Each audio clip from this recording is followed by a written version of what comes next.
Welcome to the Happy Hippie Podcast, your weekly dose of holistic wellness and positive energy.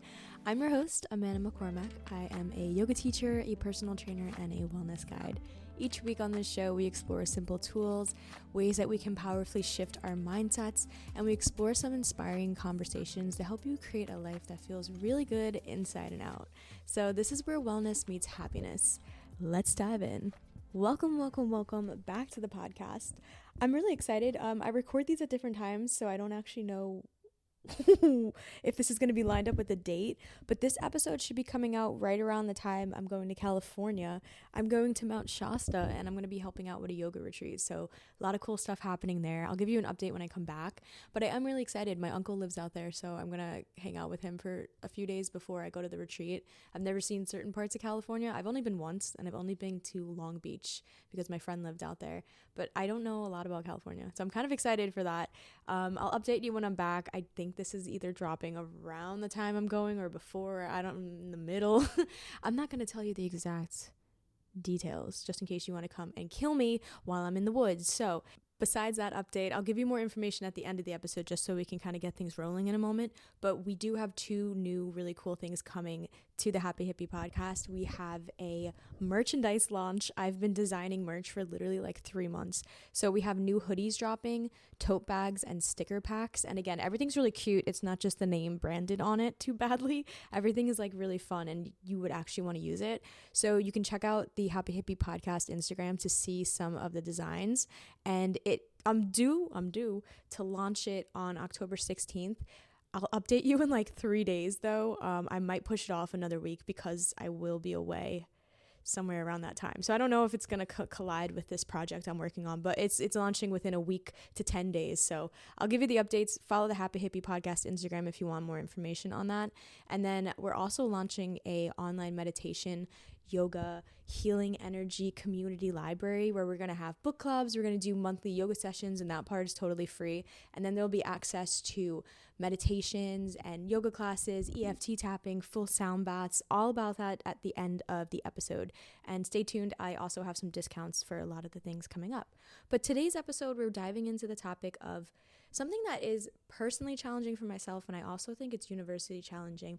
It's the art of self-trust. So you know that feeling when your gut kind of says one thing, but then your brain immediately jumps in with all like, what if this, like the doubts, all the overthinking, all that stuff comes from your brain. And then you just start questioning. You're like, well, okay, what if I'm wrong? Then you start going around and you ask everyone else around you, what do you think? Okay, I have this problem. You go to your mom, you go to your friend, you text 3 people, and you're like, okay, what should I do? What should I say? How should I do this? Should I wear this? Blah, blah, blah. So you start searching for signs everywhere. You're almost over-analyzing every single thing. And then before you know it, you're totally disconnected from your own inner knowing, what you thought in the first place, because now you have all of these other ideas and you're just really more confused now than you were when you first set up on this. I have been there. I still sometimes will find myself wanting to do that. And I've used a lot of the tips in this episode to create a pause and allow myself to trust what I believe, how to tune in into my intuition a little bit more, because it's something that you have to rebuild often. After heartbreak, you might have a little disconnect with your self-trust and the decisions you made, or just big life changes in general, or just moments where maybe you felt like you've let yourself down in the past, so you ask other people for advice and things. But what I've learned is self-trust it's not about being perfect or always knowing the answer, but it's about believing that you can kind of handle what is coming next. You have that trust, you have that value, that confidence, that self-esteem in yourself, that you can handle these things, that you know where you're going and what you want to do. Even if you don't have the answers, again, you just trust, you have that trust. No matter what happens, you'll figure it out. You trust that you can figure it out, And when you learn to trust yourself again, when you kind of rekindle this intuition, I'm using the word self-trust, but it's almost like connecting back to yourself and your intuition again. That's when something beautiful happens. You stop chasing clarity. You stop thinking that you're going to find clarity in all these other places and other people, and you kind of start creating it yourself. You stop needing approval from other people, even from yourself, and you start feeling a little bit more peace, and you start living more in an alignment with your truth. So today's episode, we're going to kind of debunk a little bit of this. We're going to talk about what it really means to trust yourself. I'm going to share 6 powerful tools and mindset shifts to kind of help you in this topic. Okay, that's my goal. My goal is to help you always. So it's going to be a mix of learning how to strengthen your connection to your intuition, how to pretty much let go of like fear-based decision making, which is for the longest time probably one of the only ways of making decisions I knew. So how to kind of move away from a fear-based decision making system, how to build confidence in your choices and to really trust yourself, and how to cultivate that peace and clarity even when you're kind of like in a bit of an uncertain time, when something's weighing on you, when you're thinking of it constantly. Can you find peace in that time? You actually can. So we're going to talk about that. So if you've been stuck on like a little bit of a second guessing path or doubting yourself in any way, or you have in the past, this is for you. And if you know somebody who is going through this, send this episode to them so that they can get all these golden nuggets and come out of this feeling a little bit better. So let's take a deep breath together. Breathe in through your nose, open your mouth, let it go fully. Keep letting that exhale go, and let's begin. So the first part of this episode, I just want to break down why we struggle to trust ourselves. Self-trust is something that we're born with. We all have it. As kids, we always know. We just do what we want to do because we have this inner knowing, right?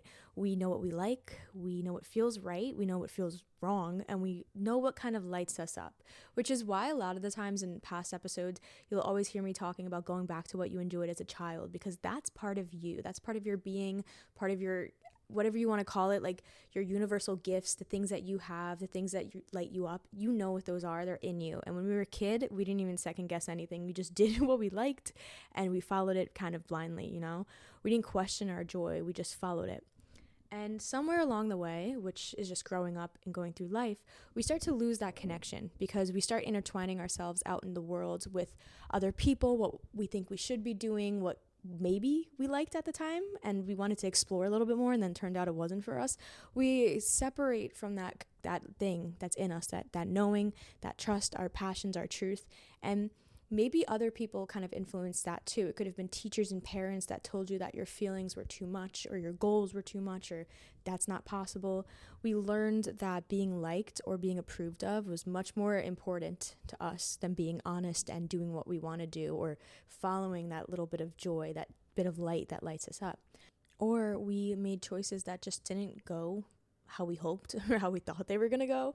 And then we started to believe that we couldn't trust ourselves anymore, and the things we wanted obviously don't work out for us. So there could have been a lot of things that have come up in certain areas of our life that kind of help us deviate from who we are. And little by little, like that inner voice that we know it so well, but it started to get a little quieter. Maybe it got a little bit harder to hear. We started turning outward for answers, whether that be talking to people, talking to ChatGPT, talking to anybody, rather than going inward, you know? We poll our friends, which is such a fascinating concept to me. Like that's all I did when I was younger. I couldn't even like in high school, I couldn't even post a photo on like Instagram without I would go and make a graph. Crazy. A graph of my like 4 photos, and I'd be like, guys, pick one. Pick which one, and I'll put it as my profile photo. Pick this one. I like this one the best, but I want to hear what you guys have to say. And like, I wouldn't even like, so we poll our friends. We ask them, should we do this? What should I send this guy? Should I wear this? What are we going to do with this? Blah, blah, blah. We read signs, but then we kind of wait for the permission, you know? We ask people these things. We kind of sit back, we wait. We're trying to just put it out there and hope that the answers come to us without going within. But deep down, you already kind of know these things. You know what you lean towards. You know the answers to these questions, and the knowing doesn't leave you, but it just needs that space to be heard again. And that's the point I kind of want to make with the tools we're going to go through today. I have some practices, some mindset shifts to help you start reconnecting with that inner wisdom and to find that quietness so that we can hear ourselves again. So the first tool, literally building on that last sentence, is slowing down to hear your inner voice. And there's a quote that I really love, and it's, your intuition doesn't shout, it whispers. And you can't hear that when your mind is racing. So it's normal. I always say these things because I'll preference something and I'll be like, well, you know, we have these things going on, and it's because like the world we live in, and it's okay. Like our brains operate a certain way, society thinks a certain way, and it's okay to kind of get caught up in these things, but it's all about like pulling yourself out, which is what meditation is at the end of the day too. It's noticing all your racing thoughts and then like pulling yourself back into your body and being like, okay, I'm here, over and over and over again, so that you can build that muscle and that you're able to do that in other situations.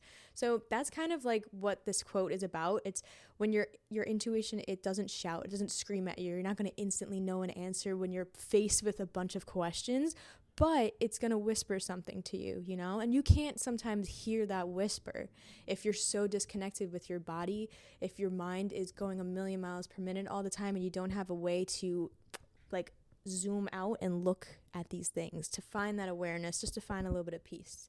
So like I've been yapping about, we all have this inner knowing, and it can be kind of simultaneously used with the word intuition. So when I kind of use them throughout this episode, you can, whatever resonates with you more, you can take, but it's always there.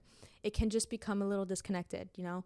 The world is busy. We have all these dreams. We have passions. We have events we're going to. We have hobbies, and it's awesome. It's really good that we have all these things in life, and that's why it's a little overwhelming. Back in the day when we were cavemen, we really had like nothing to do except like try to survive, try to figure out what we were going to eat, and then we would just do that over and over again. Like, we didn't have the internet, we didn't have all these things we're consumed with. So we can always return home to ourselves. We just need to actively try to create a little bit of space in your day that isn't filled with noise or distraction. Basically finding a very intentional time for yourself. You could do this in so many ways, and maybe some of these ideas resonate with you more than others. And maybe something that actually gives you a little bit of like the biggest resistance might be something to try, because sometimes it's nice to branch out and put ourselves in a little bit of discomfort to see what happens, because we tend to grow when those things happen. But imagine it can be as small as going for a walk without your phone. You could loop around your street. You can go for like a 10-minute loop around the street without your phone and just see what happens, okay? Give yourself that time. You may notice things start to, like, your mind might feel better in that walk in that time, but it also might be a delayed reaction, and you might just feel better later on that day. So these practices are great. They can help you in the moment or later. You can also just try to journal without a prompt. Let yourself just scribble it out, like write, brain dump, brainstorm, put whatever you want down on paper. I've talked about it before, but the artist way, the morning pages method is a really great way of journaling. At the moment, I kind of switch in and out between that, and I have a 5-minute journal because it just gives me like 5 prompts and I can fill it out. So those are my 2 preferred methods of doing journaling. But like I'm saying, sometimes it's good to do something where it's maybe not that preferred for you. So on a day where I just want to do the 5-minute journal, but I have a lot going on, I'll be like, no, girl, just take a piece of paper, just write what's going on in your mind, and I might be better off for it. It allows you to take a lot of the things that are going on in your head and put them out onto paper. And sometimes I can problem solve, and the goal may not be to problem solve, but I just problem solve by writing things out. And I'm like, oh, okay. I found myself wanting to update people a lot. I used to send really long Snapchats, like maybe like 3-4 years ago. I would send any questions I had, any problems. I would send like a Snapchat video to a few of my friends and then like wait for a response. And that's kind of what I was talking about before when I'm saying like polling your friends. But I used to also just like, if somebody cut me off, I would do a story time. I would turn everything into a story time. And it's not bad. I was just doing it to be like entertaining. But at the end of the day, like I kept dumping that on other people. And I was doing it because I just wanted to tell somebody. And I found that the practice, this is one of the things that helped, but I found that practicing writing a brain dump, like writing for a page or 2, I was able to like get that out of my system, and I didn't have to like tell everybody. And not that I don't speak to a soul anymore. Sometimes you have to tell stories, but there were some things I didn't need to bother people with, you know, or I just wanted to like write it out. I need to get it out of my system. Things are somatic. Your body, sometimes writing, sometimes recording yourself, even like talking about it in the shower, which we all do at times. Like these things are a release. It's a way that our body can take energy and just like get it out of us. So that's a really good thing I like to do, is just journaling without a prompt.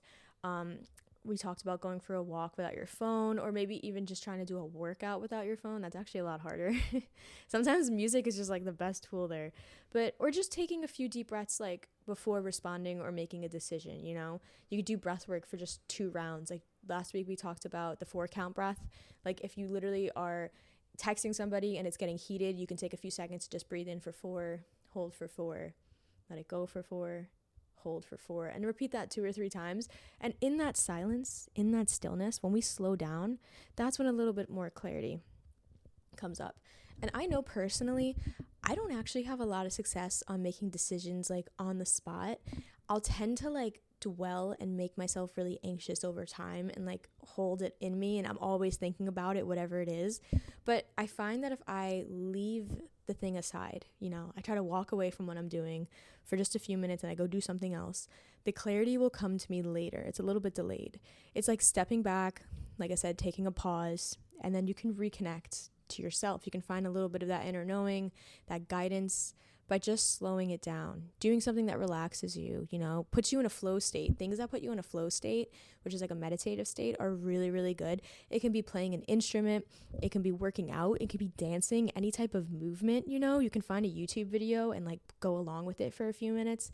Not to plug my hub that's coming out soon, but like I said, we're gonna have like 3 5-minute videos on there too, where if you find yourself in a rut, you can just distract yourself and do one of these practices to help you out. But it's about separating yourself, just getting yourself into a state where you're present and you're not thinking about the thing, the decision, whatever it is, that clarity starts to arise. We already know it's in us. We just need to give ourselves that little bit of stillness, that little pause, and then we can trust our instincts again. We can find that reconnection.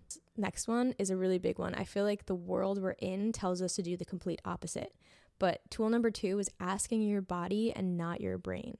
We are a society, again, where we are very logical. We're very masculine led in masculine feminine energies, where we just tend to want to go, be on the move, use our logical sense. We're not that in tune with our emotions. So that's why asking your body what it wants for once, which is what yoga kind of asks us to do, and I talk about it a lot in my practices. It's like tuning in to how each option feels in your body when you have a choice. So if you're torn between choices, sit for a moment with the first choice and just let it resonate with you, okay?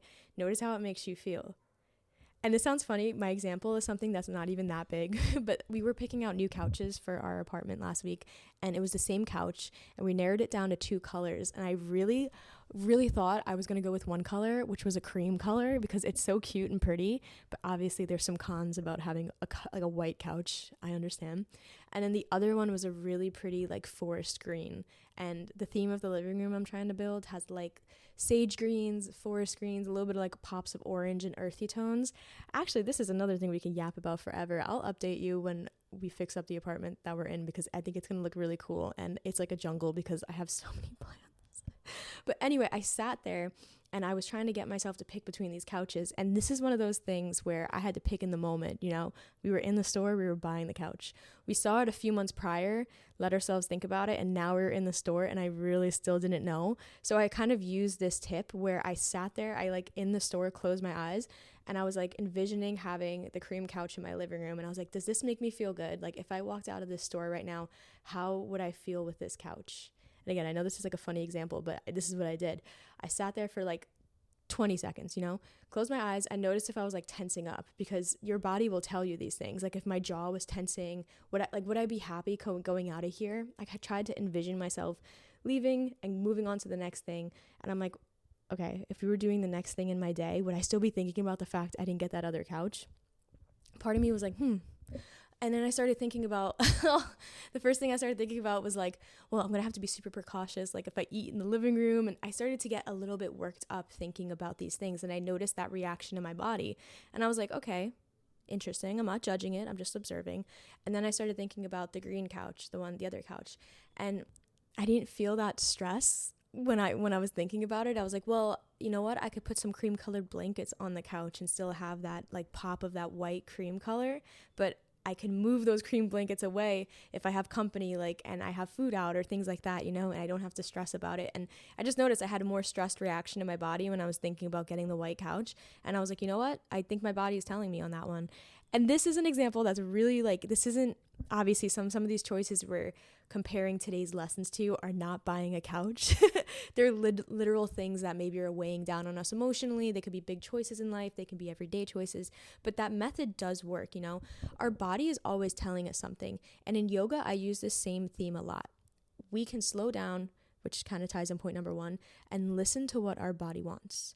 And as a yoga teacher, I can tell you this is hard for people. I will preface classes with this theme, or even if not using this theme, I'll weave it in sometimes in classes to listen to yourself, listen to yourself over me. Don't be forced to do what I'm telling you to do. And time over time again, I'll see people try to force themselves into a pose that they shouldn't be in, even though I'll start with a slower version of a pose or a more supported version, and then I'll offer an option if they'd like to, do a balance pose here or do a little bit more of a twist, something that might be a bit more, I don't want to say advanced because I don't like using those types of words in yoga, but we're adding on to a pose. There might be a little bit more discomfort or difficulty in it. And I'll see people in the class, and I keep an eye on everybody when I'm walking around, and I'll see people like jump to do that pose, and I can see by the look on their face, like they're holding their breath, like this pose is uncomfortable for them. They're doing it because everyone else around them is doing it, So it's the idea of listening to what your body wants, not because I'm telling you to do it or the person next to you is doing it. Does your body, can we slow down enough to listen to our body? Does it want more of a stretch today? Is it tired and kind of wants to rest? Or are you feeling like it needs that energy, Also in restorative yoga, kind of yin style yoga, when we're slowing down, can we listen to what our body's telling us? Is one side of your body a little tighter than the other? Or can you feel this muscle here? Can you listen to what's happening in your body? These things help us, connect and be present, but we can listen to what our body is saying, So I find that's a cool lesson in yoga. A lot of the themes in yoga you can tie to your everyday life. And it's something even I've had to learn, where I've been in a class and I've wanted to keep up with the pace. And I'm like, no one else is going into child's pose, but I kind of need to right now. That's what my body needs. So we need to learn to listen to your body. It's always talking. Sometimes we just need to create the space to hear it. So going back to the example, if you have something you're torn between choices, say each choice silently, okay? And then just notice, does it feel light and open, or does it feel really heavy and tight?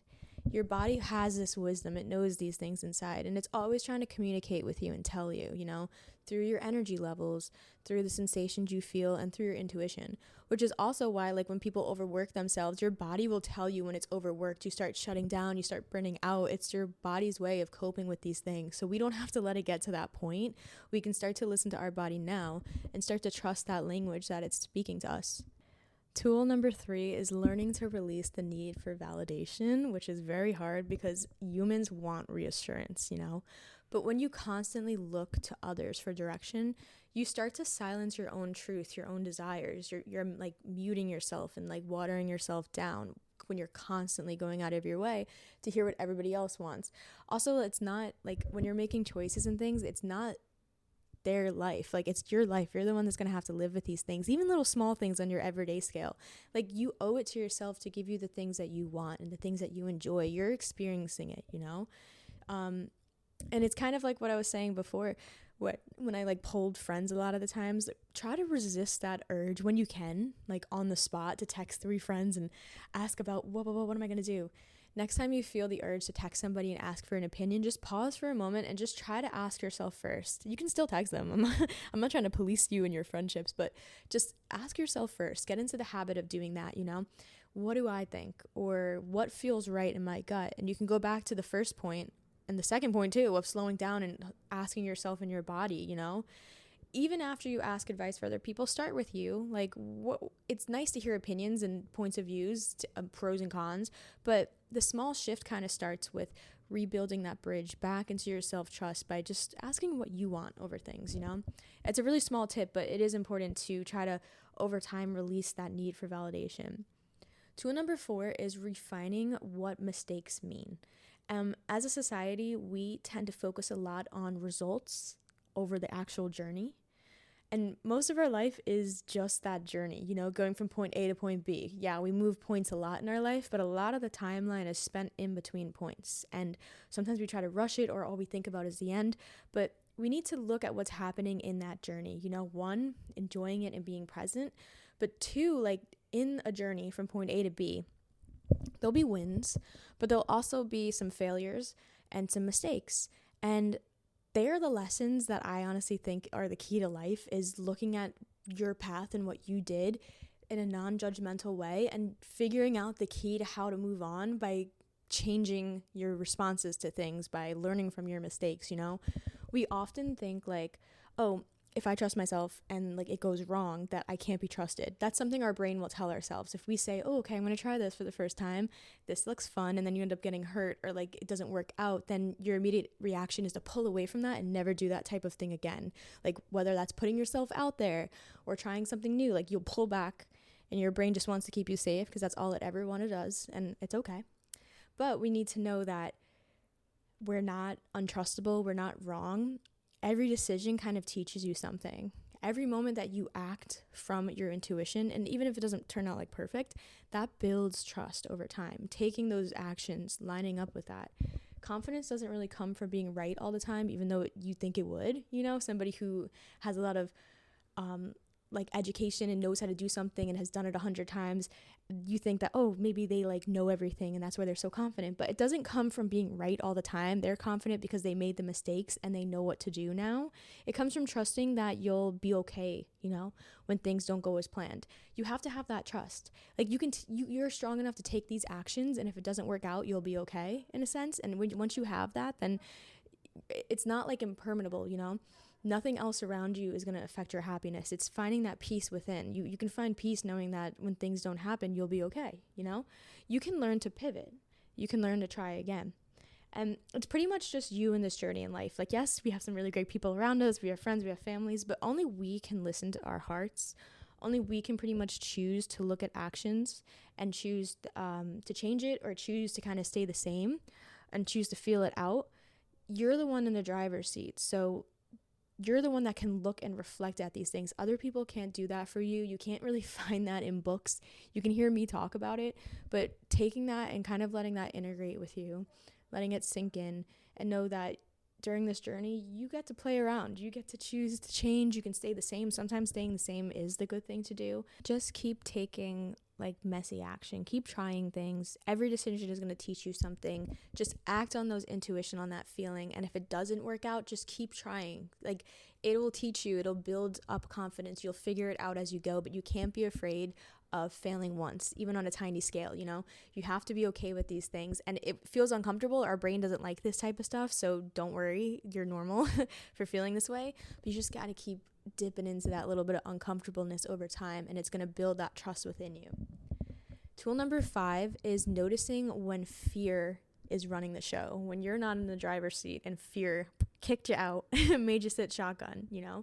Fear often wears the mask of logic.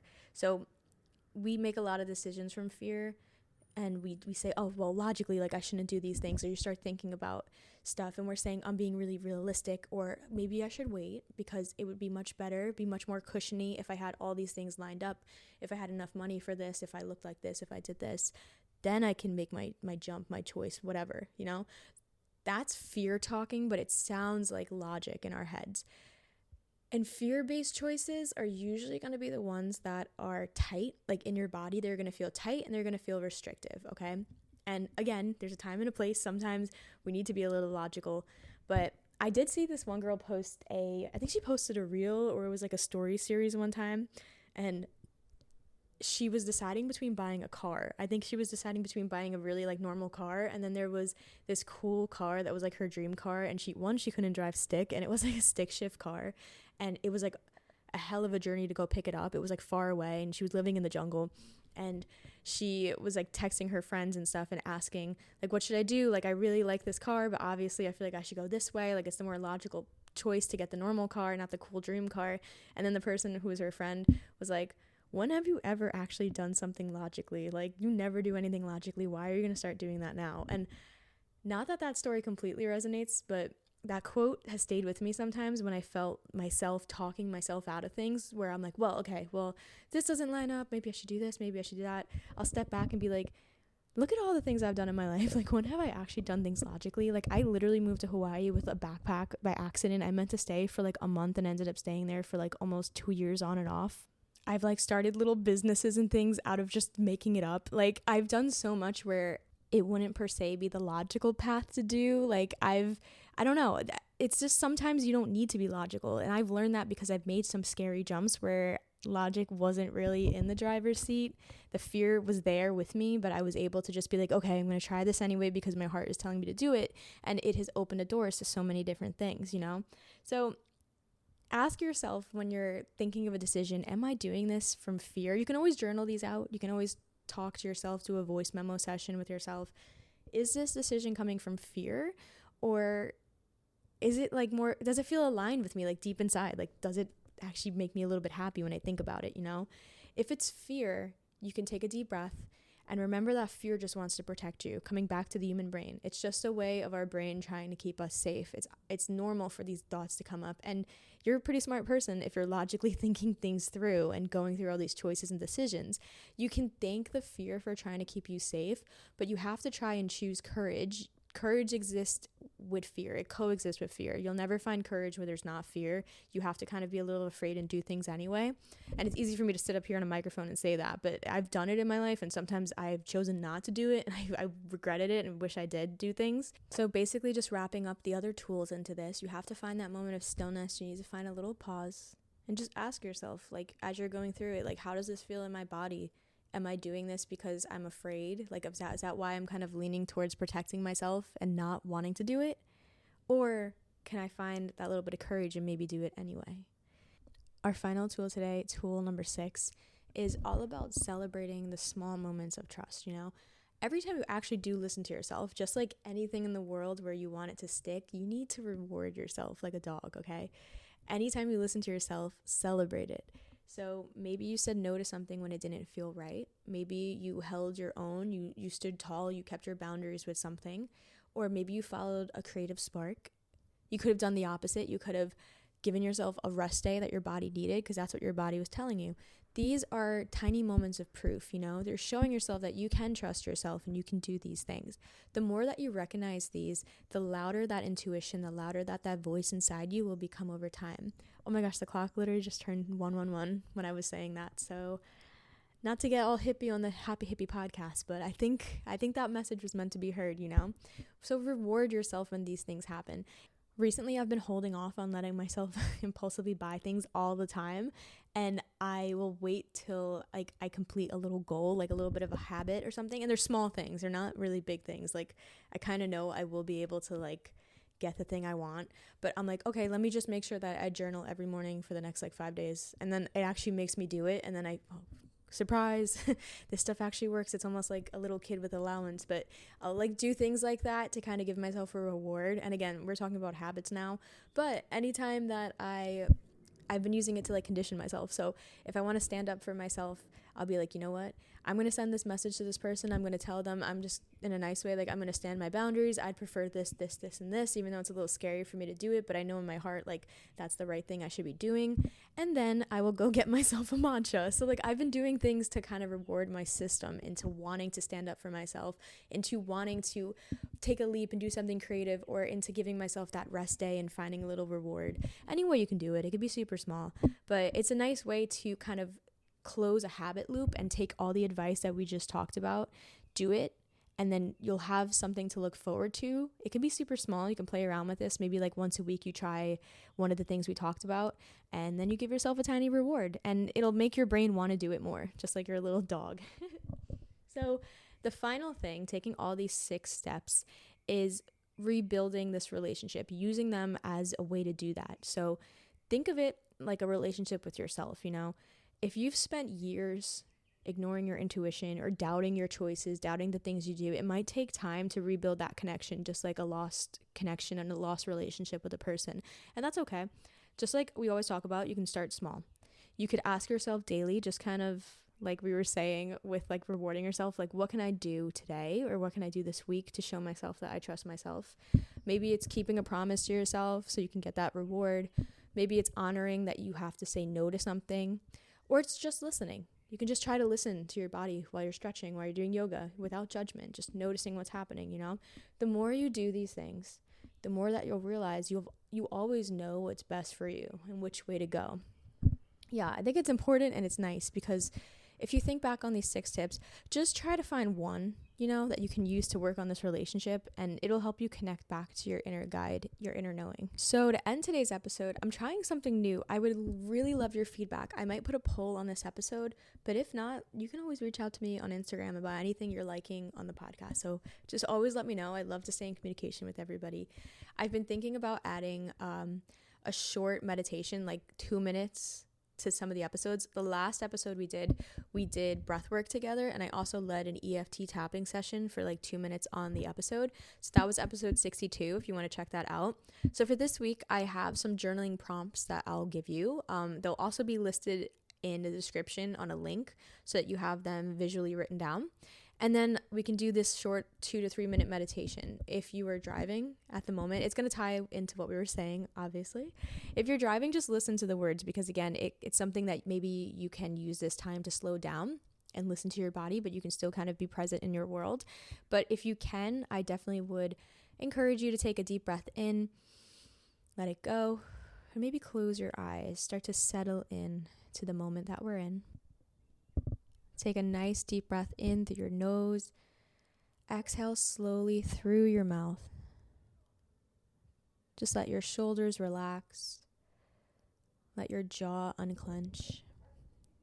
Just let yourself soften. Now imagine a warm light glowing at the center of your chest. This light represents your inner wisdom, your inner truth. It's steady, it's gentle, it's always there.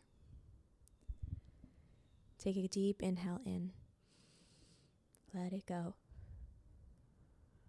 With each breath, imagine that light expanding, filling your heart, your lungs, your entire body. Exhale, let it go. Breathe in, visualize that light expanding a little bit more.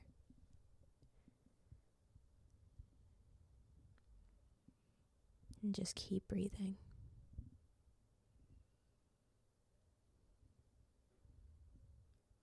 As you feel yourself fill up with that light, silently repeat in your head, I am safe to trust myself. I am guided by my inner knowing. I can always return home to my truth. Just let those words sink into your body. Notice where you feel them.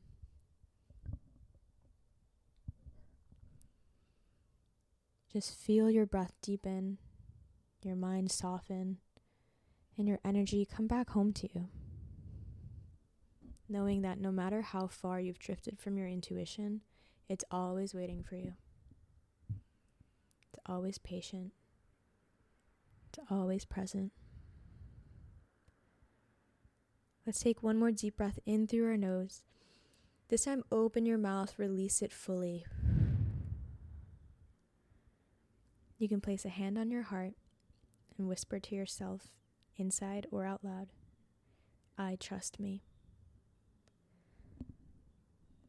And when you're ready, slowly open your eyes. Okay, welcome back. Take a moment to just observe yourself. Don't judge. Notice if there's a change, if there's not a change.